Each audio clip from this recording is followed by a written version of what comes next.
Today, we're going to be installing the GBAccelerator for the Gameboy Advance SP. This mod allows you to remove the original clock from your console and replace it with a mod chip. The mod chip allows you to speed up or slow down any game you desire. This has benefits for games like Pokemon, where there's a lot of dialogue and walking that you may want to skip through, and it's just quicker to speed it all up.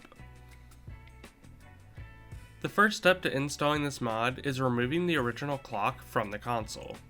To do this, we used hot air and some flux. We set the hot air on about 400 degrees and moved it around rapidly so we don't burn any components or the board itself. Once we began to see the solder start melting, we went ahead and grabbed the component with our tweezers.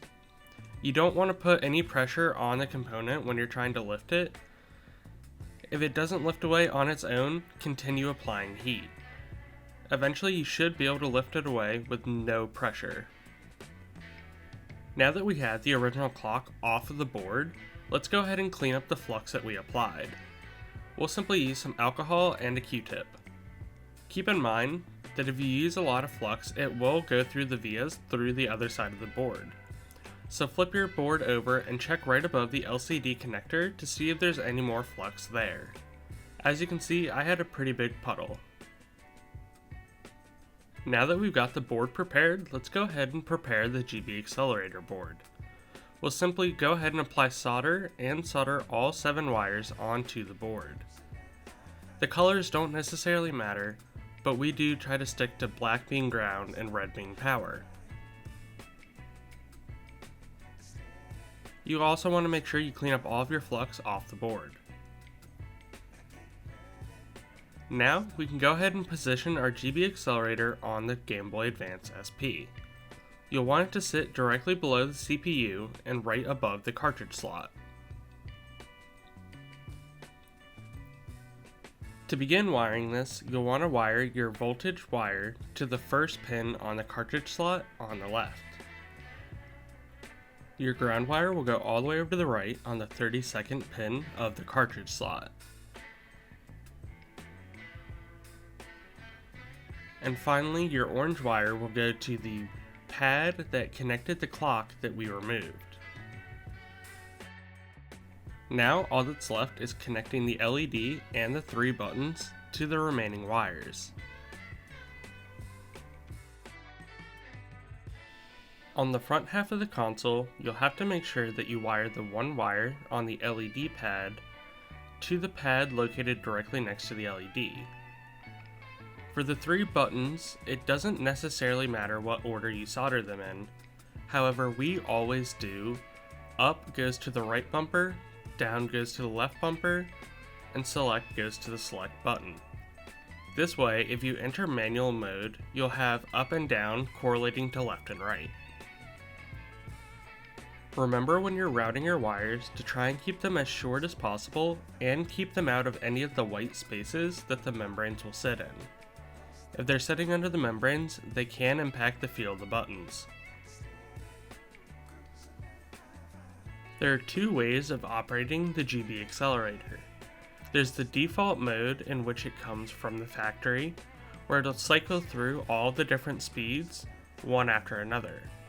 This is done by pressing select left and right all at the same time.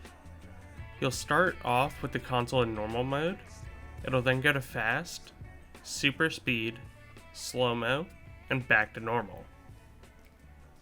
However, there is an alternate up and down mode that you can use if you want to manually select your speed. To enable this, all you have to do is hold your select left and right for 12 seconds. Halfway through, you'll see that your LED flashes about 4 times. However, keep holding the buttons. At the end, in 12 seconds, you'll see the LED flash again. This signifies that you're in up and down mode. From here, all you have to do is hold select and go L and R. Select left will bring your speed down, and select right will bring your speed up. You'll notice we also had to trim the 2 posts as well as the square on the back shell for the motherboard to sit in place. Technically, at this point, your install is done and you can go ahead and reassemble your console. However, before we do that, we're going to go ahead and test a couple different screens to see which ones work and which ones don't, as modifying the clock can oftentimes make aftermarket screens totally not function. To start, let's begin with the funny playing 3-inch laminated IPS display. As you can see, when we turn the console on, it boots as normal on the normal speed. If we go into a slower mode, it also works, and it functions as intended.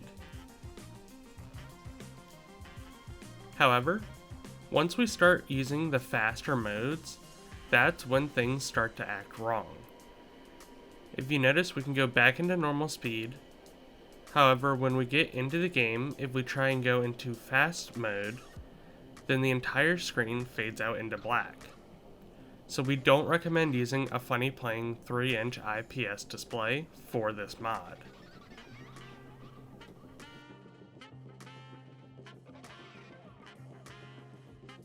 Next up, we have the high-speed IDO V2 style IPS kit.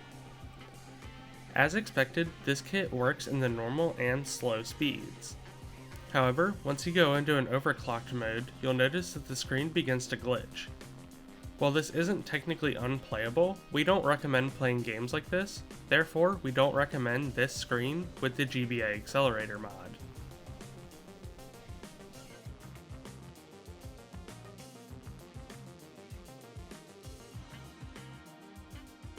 Next up, we have the high-speed IDO V5 3-inch laminated LCD kit. Once again, this kit works as expected in normal and slow modes. However, unlike the other kits, this kit will function in the fast mode, and it will also function in super fast, however, it will be slightly glitchy. With that being said, we do recommend the high-speed IDO V5 3-inch LCD over all the others for the GBAccelerator in terms of a Gameboy Advance SP. With that, you now know how to install the GBAccelerator for your Gameboy Advance SP. If you have any questions, feel free to join our Discord link down below, leave a comment down below, check out our wiki if you want to see more content like this, and as always, thank you for watching.